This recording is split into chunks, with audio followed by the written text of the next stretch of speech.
second affirmative speaker.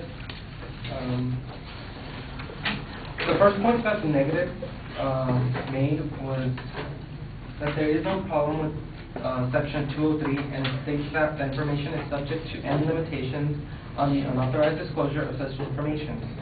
It is saying that you can only use the information pertinent to the case and nothing more.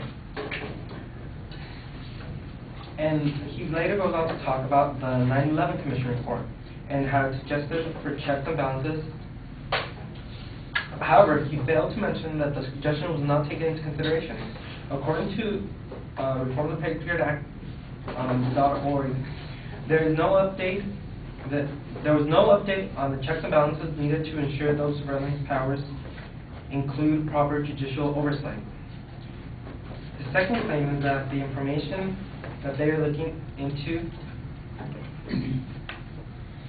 His second claim is that the information that is being investigated should not be available to the public, because this would make this would give terrorists the ability to hide better. However, if we cannot see what the government is doing, we do not know if they're actually following the law, which is one of the reasons why we should be able to see what it is that they are investigating. The negative next claim was that roaming wiretaps, which are covered under Section 206, are not permitted unless there is a tangible evidence that the person in question is a terrorist. However, there is a case that shows how this section can be abused and used for something not related to terrorism in any way. A shop owner in Arizona, suspected of grocery suspected of being a leader of a baby food stealing ring, was found guilty because a tap that they put on his phone.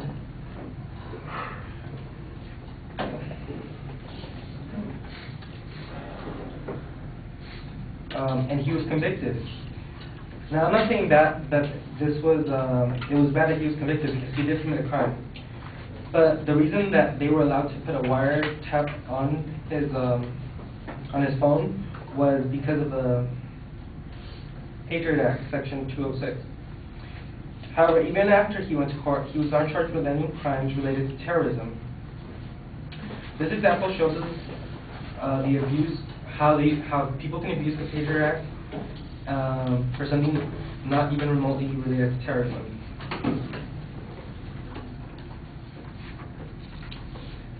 Okay. The negative also goes on to talk about that there's nothing unconstitutional about the sneak-a-peek warrant. The reasoning for this is since they take nothing, it does not violate the Fourth Amendment. However, the amendment reads like this: the right of the people to be secure in their persons, houses, papers, and effects against unreasonable searches and seizures shall not be violated, and no warrant shall issue but upon probable cause supported the oath or affirmation, and particularly describing the place to be searched and the persons or things to be seized.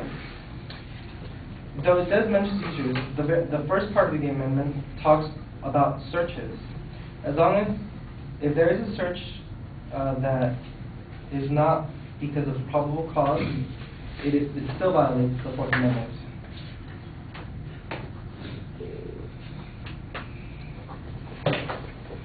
However, Section 213, which allows for sneak and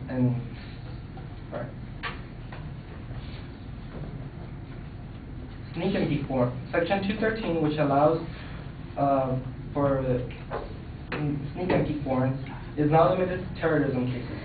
It would astonish most Americans that government agents could enter their homes while they are asleep, or in their places of business while they are away, and carry out a secret search or seizure, and not tell them until weeks or months later. It would especially astound them that this authority is available for all federal offenses, ranging from weapons of mass destruction to investigations on student loan cases.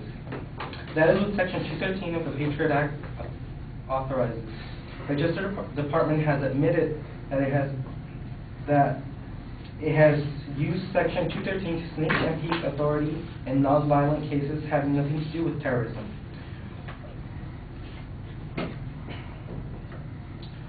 According to a report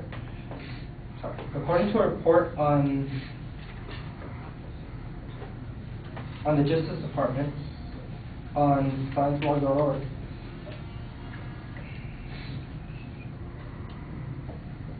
only 3 of 755 sneak and peek requests in the fiscal year of 2008 involved terrorism cases.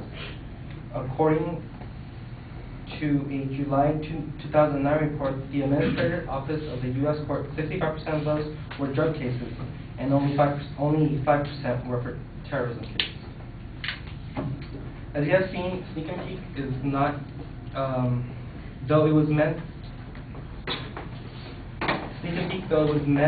to prevent, to help the fight against terrorism, is mostly used for things that are not even remotely close to terrorism.